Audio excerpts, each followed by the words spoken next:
Assalamualaikum warahmatullahi wabarakatuh. Puji syukur alhamdulillah pada kesempatan ini kita ketemu lagi ya tentang diagnostic testing atau pemeriksaan penunjang. Sebenarnya lebih cenderung pada persiapan durante dan pos pemeriksaan penunjang ya. Jadi kita belajar terkait dengan apa yang kita siapkan, terus apa saja yang harus kita lakukan saat tindakan, terus kemudian dan setelah tindakan atau setelah pemeriksaan penunjang itu apa yang kita lakukan kepada pasien kita gitu ya. Sebelum lebih jauh, alangkah baiknya jika teman-teman mensupport saya untuk like and subscribe ini ya. Jadi saya tidak mengajar ya, tetapi kita belajar bareng atau diskusi gitu ya. Jadi teman-teman mungkin senior saya yang ada di YouTube atau yang melihat video ini boleh misalnya memberi komen atau memberi masukan terkait dengan cerita kita ya. Gitu. Oke, tidak usah panjang lebar. Kita ke berikutnya. Nah, apa yang sering kita lakukan di dalam pemeriksaan penunjang? Yang paling sering itu jelas adalah darah gitu ya. Pengambilan sampel darah itu paling banyak kita lakukan ya untuk melihat mulai dari infeksi, fungsi dari organ tubuh kita, terus kemudian adanya infeksi, terus atau kondisi lain seperti gangguan-gangguan fungsi organ. Terus kemudian berikutnya itu ada tes imaging atau gambaran gitu ya, seperti X-ray, terus kemudian CT scan, terus MRI, ultrasonografi, biasanya seperti itu. Dan yang berikutnya adalah endoskopi ya. Endoskopi memasukkan sebuah kamera melalui mulut kita sampai ke saluran pencernaan gitu ya. Biasanya seperti itu. Nah, kita yang pertama itu adalah blood test dulu ya, atau tes sampel darah gitu ya. Nah, yang sering kita gunakan apa? Yang pertama sesuai dengan KMB ini ya, mata kuliah KMB ini itu membahas terkait dengan sistem imun, terus kemudian renal, ginjal, terus kemudian fungsi dari perkemihan gitu ya. Nah, ini kita yang pertama adalah pengecekan kadar glukosa darah gitu ya. Nah, kalau kadar glukosa darah itu biasanya ada gula darah puasa dan gula darah postprandial, atau biasanya yang kita sering dengan prandial dan postprandial gitu ya, atau gula darah 2 jam setelah makan. Nah, yang pertama itu adalah premil atau di gula darah puasa. Apa yang perlu kita perhatikan? Apa atau tujuannya? Nah, premil ini atau gula darah puasa itu biasanya adalah merujuk pada jumlah glukosa yang ada di dalam darah sebelum makan ya. Jadi melihat gula di dalam tubuh kita itu berapa, glukosa darah di dalam tubuh kita itu berapa pada saat kita puasa gitu ya.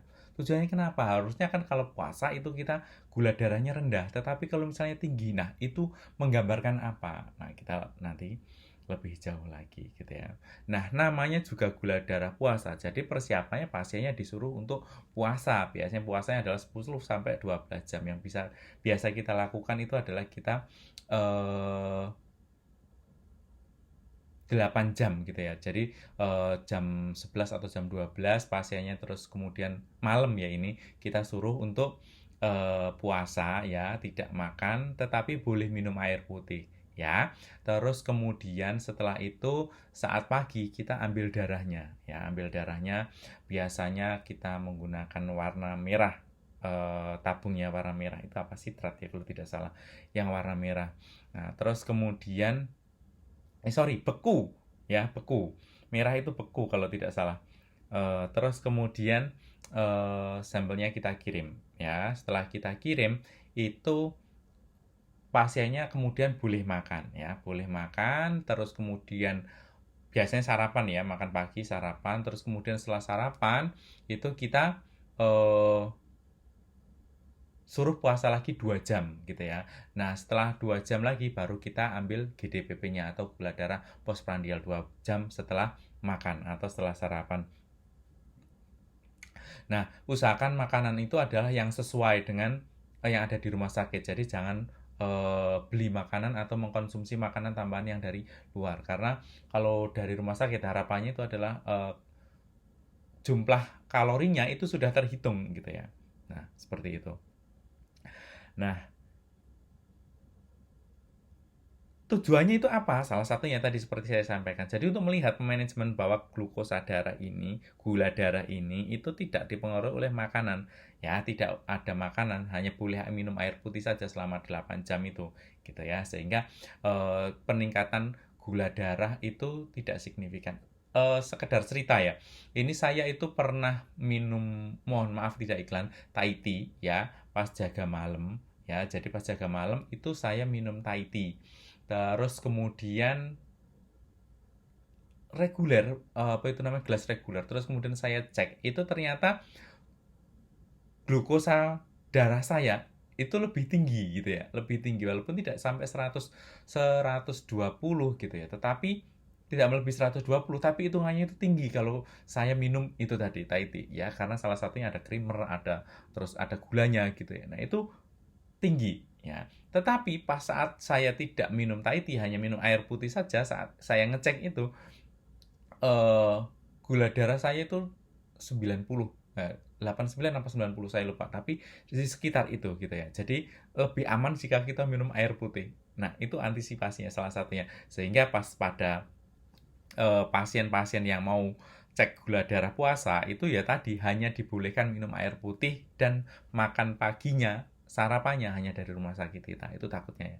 Nah, ya karena kenapa ya, gula darah puasa itu dipengaruhi oleh diet kita. Semakin banyak gula, semakin banyak karbohidrat juga endingnya akan dipecah menjadi glukosa juga ya kan. Terus kemudian stres, terus kemudian konsumsi obat-obatan. Nah, biasanya obat yang kita berikan di rumah sakit itu biasanya akan mengikuti jam 6 pagi, jam 2 siang kalau misalnya itu yang 8 jam ya, dan jam 10 malam. Sehingga harapannya itu sudah selesai gitu ya, tidak terganggu oleh fungsi dari obat-obatan. Ingat ada yang obat-obat itu tertutup oleh salut gula gitu ya. Nah, itu yang perlu kita antisipasi, yang perlu kita pahamkan kepada pasien-pasien kita, gitu ya. Nah, salah satu apa itu namanya tadi saya menyinggung stres. Stres itu ya, itu sangat berpengaruh juga terhadap peningkatan kadar glukosa di dalam darah kita. Tujuannya apa? Ya, untuk memanajemen kondisi jika pasien tersebut sudah memiliki riwayat diabetes gitu misalnya. Antisipasinya agar tidak terjadi komplikasi. Kenapa? Pasien-pasien kita itu karakteristiknya itu abai dengan komplikasi. Setelah terkena komplikasi, mulai kakinya agak menghitam, volume pipisnya menurun. Nah, itu mereka baru agak bingung. Itu pun biasanya mereka tetap berani nyolong-nyolong untuk makan, gitu ya. Oke, lanjut ya. Oke, nah pentingnya apa?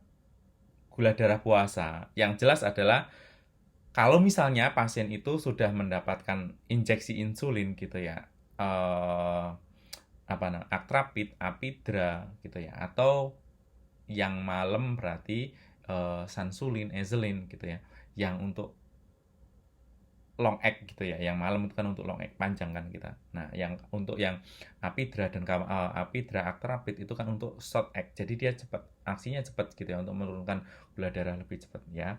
Nah, ini adalah kalau kita tinggi ya kita tahu ya, untuk membantu meniatkan insulin kita yang akan kita berikan berapa gitu misalnya gitu ya. Nah, itu biasanya DPJP itu kan, wah gula darahnya tinggi ya mas. Biasanya bisa dievaluasi gula darah pagi sore, terus kemudian mau dinaikkan atau tidak dosis insulinnya, biasanya seperti itu ya. Jadi kalau misalnya lebih cenderung turun ya bisa saja dosis insulinnya itu akan diturunkan gitu ya. Itu pengalaman saya di teman saya itu seperti itu ya. Jadi dia berusaha untuk mengontrol makanannya sehingga hasil apa, pemeriksaan GDS-nya itu akan bagus terus. Dia ngeceknya adalah pagi hari, ngeceknya pagi hari, ngeceknya pagi hari. Tujuannya apa ya? Tadi itu malam adalah dia puasa, terus pagi dia ngecek gula darahnya rendah. Kalau dia rendah, maka bisa berani cheating curang untuk makan lebih enak atau makan lebih banyak gitu ya. Nah, itu yang perlu kita lakukan. Oke. Nah, berikutnya adalah target ya. Kita mendapatkan target kita itu berapa gitu ya. Jangan sampai melebihi ya harapannya itu adalah 120 atau 105, 120, 140 boleh lah. Jadi jangan terlalu tinggi-tinggi untuk glukosa darahnya gitu ya. Jadi antara rentang-rentang itu jadi untuk meminimalkan terjadinya komplikasi ya. Kalau sudah ke mikrovaskular ya, vaskular pembuluh darah di perifer itu kan harus banget resiko untuk terjadi lupus DM, terus kemudian retinopati ya. Nah, itu yang perlu kita antisipasi. Nah, yang ketiga adalah mengidentifikasi tren. Jadi kita tahu kalau misalnya kita rajin ngecek ya, kalau setiap hari boleh ya boleh, tetapi ya balik lagi ke dompet kita gitu ya. Kalaupun kita mengecek mandiri gitu, misalnya sudah keluar dari rumah sakit dengan memiliki alat GDS yang bagus, yang sesuai standar rumah sakit, yang dikalibrasi gitu, kita akan tahu rata-rata gula darah kita berapa gitu. Nah, kalau misalnya dia dalam batas normal ya bolehlah nyolong-nyolong sedikit makan. Yang penting tahu porsinya. Jangan terus karena gula darah saya rendah, gula saya darah tinggi, saya dalam batas normal, makanya maksimal. Makanya bebas ya wassalam gitu ya. Karena kita kan ingat ya, ada diabetes tipe 1 dan diabetes tipe 2. Kalau premil ya gula darah puasa yang untuk pasien tipe 1 itu lebih cenderung untuk melihat dosis yang akan diberikan untuk injeksi insulinnya berapa, karena pada pasien-pasien yang diabetes tipe 1 itu kan jelas dia tidak memiliki insulin atau sudah benar-benar kerusakan pada pankreasnya. Berbeda dengan tipe 2, dia memiliki insulin tetapi tidak cukup untuk menurunkan kadar glukosa dalam darah sehingga butuh tambahan dari insulin dari luar tadi itu gitu ya. Nah, ya, oke. Oke. Terus kemudian antisipasi ya terjadinya hipoglikemi. Jadi misalnya pasien-pasien yang sudah DM gitu ya, dengan gula darah puasa itu kita tahu walaupun ya GDS ya yang gula darah acak itu juga bisa mencerminkan gitu ya pola makan kita buruk atau bagus. Tetapi kalau gula darah puasa itu kan kita benar-benar tahu fungsi tubuh kita itu segimana mampu menurunkan glukosa dalam darah. Tetapi kalau gula darah acak itu kan hanya gambaran saat nggak tahu kita makannya kapan, terus kemudian ngemilnya berapa kayak gitu. Nah itu tiba-tiba muncul gitu saja ya. Nah, to prevent dangerous drop in blood sugar. Nah, pada pasien-pasien yang DM ya, walaupun pasien tidak DM itu kalau sudah di rumah sakit dan usianya sudah lebih dari 35 tahun itu biasanya sudah dicari faktor predisposisinya gitu ya. Ada DM atau tidak, ada hipertensi atau tidak, resiko hipertensi atau penyakit jantung yang lainnya ya, misalnya dengan total kolesterol gitu ya, profil lipid gitu ya, kita akan tahu semuanya. Nah, ini pada pasien-pasien yang DM itu kita akan tahu apa ya? Ini cerita experience ya. Jadi teman saya itu kalau dia merasa drop gula darahnya drop itu dia benar-benar berkeringat ya, benar-benar kayak kelaparan itu. Berbeda dengan dia kalau pas hike itu dia lapar tetapi tidak lapar banget gitu, lebih cenderung belieng katanya seperti itu ya. Jadi dia pengen tidur aja kalau yang gula darahnya tinggi ya. Nah kalau yang ini tuh apa namanya kayak catuan itu apa sih ya? Kayak menggigil kayak gitu tapi keringat dingin tapi dia lapar ya, bukan bukan demam gitu ya, bukan gejala ke arah demam gitu ya. Nah, itu yang perlu kita antisipasi ya. Kalau di rumah sakit gampang kalau misalnya hipoglikemi drop kayak gitu misalnya gula darahnya di bawah 90, 87 atau 70 itu kita bisa ngasih dextrose. Nah, tapi kalau di luar itu gula itu kan lambat gitu ya. Kalau di rumah sakit itu kan masuk sirkulasi di vena langsung gitu ya, sehingga gampang untuk cepatnya gitu ya. Oke.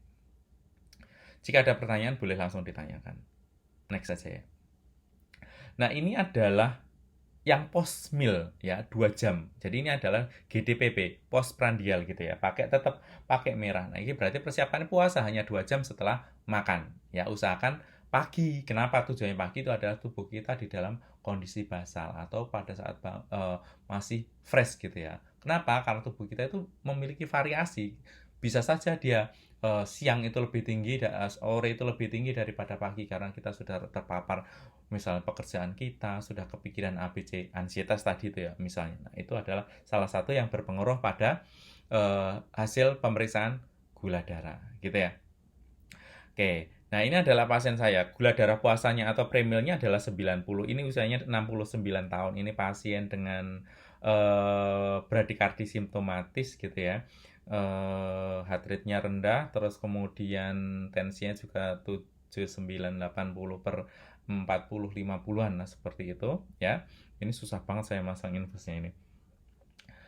Saya nyoba 4 kali belum berhasil, akhirnya saya kasihkan ke teman saya, tidak berhasil juga yang senior itu. Nah, ini gula darah puasanya adalah 90 ya. Ini satuannya, kalau teman-teman tanya satuannya pakai apa gitu misalnya. Miligram atau milimol gitu ya. Ya kalau di Indonesia biasanya itu ngikutnya adalah miligram per desiliter. Ya kalau ngikut di luar itu biasanya kalau di internet itu sebenarnya menggunakan milimol gitu ya. Milimol itu standar di UK, tapi kalau di Indonesia biasanya kita ikut US, miligram per desiliter. Nah, ini dalam batas normal ya, 90 ya. Itu masih sangat bagus gula darah puasanya. Terus kemudian GDPP ya, postprandialnya atau postmealnya ya setelah makannya itu adalah yang 2 jam itu adalah 87. Lah itu kan bagus sekali. Berarti ini dia pasiennya adalah kemungkinan tidak memiliki diabetes gitu ya. Ya, makanya itu dia tidak disebut dengan diabetes atau non diabetes, tapi baik, sedang dan buruk atau kurang bagus gitu ya. Nah, post meal atau 2 jam setelah makan itu adalah membreakdown karbohidrat atau memecah karbohidrat menjadi glukosa ya. Nah, kalau sudah dipecah glukosanya, maka ya otomatis akan meningkat gitu ya. Harapannya gula darahnya adalah untuk di dalam darah itu meningkat, maka bisa digunakan untuk energi. Nah, kenapa saat naik itu harapannya adalah insulin mampu menekan gula darah. Nah, kalau pada pasien-pasien DM, gula darah postprandialnya biasanya akan lebih tinggi. Kenapa? Karena jumlah insulinnya lebih rendah dibanding dengan glukosanya, sehingga dia tidak mampu untuk menekan glukosa di dalam tubuhnya. Gitu ya. Nah, secara fisiologi seperti itu ya. Terus kemudian ini juga efektif untuk melihat kontrol kita ya, mengontrol gula darah kita gitu ya. Nah, selain gula darah puasa, terus kemudian postprandial atau post meal, itu ada juga yang untuk memvalidasi dia diabetes atau tidak, yaitu adalah pemeriksaan HbA1c ya. HbA1c itu Hb berarti hemoglobin ya. Hemoglobin itu berarti adalah rangkaian yang terikat dengan hemoglobin. Gula yang terikat atau menempel pada hemoglobin itu disebut dengan HbA1c. Nah, HbA1c ini sama seperti tidak ada persiapan apa-apa. Jadi kita barengkan dengan biasanya kita barengkan dengan yang gula darah puasa. Sampelnya sama-sama merah gitu ya. Jadi kita tidak ngambil bolak-balik, kan nyeri ya, sakit ya. Jadi kasihan gitu kalau kita ngambil bolak-balik ya.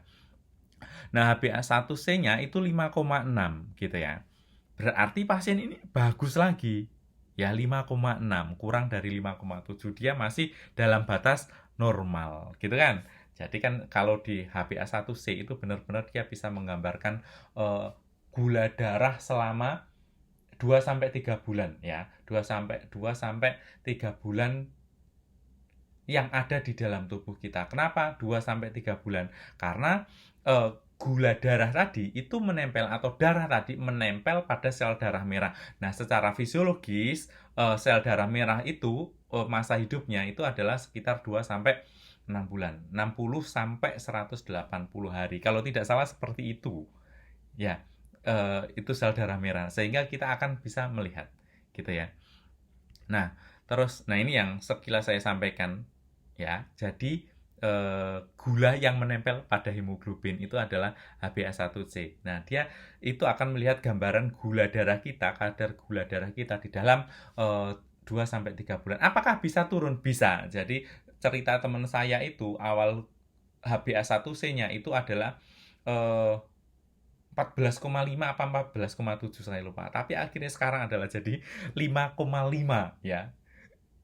Jadi dia yang benar-benar mengontrol. Tadi itu ya seperti saya sampaikan, pengennya adalah cheating, bisa makan enak karena dia masih muda, usia 27 tahun. Kalau dia tidak mampu mengontrol dirinya sendiri, ya wassalam, resiko untuk terjadi komplikasi kemana-mana. Apalagi kalau kita itu anak-anak muda sekarang kan sudah pakai kacamata, misalnya terjadi komplikasi gangguan retinopati misalnya kan eman banget gitu ya. Oke. Nah, kalau ada pertanyaan boleh langsung gitu ya. Nah, tadi saya menyatakan apa namanya? Satuan kita menggunakan miligram per dl. Kalau di UK menggunakan milimol ya, itu milimol.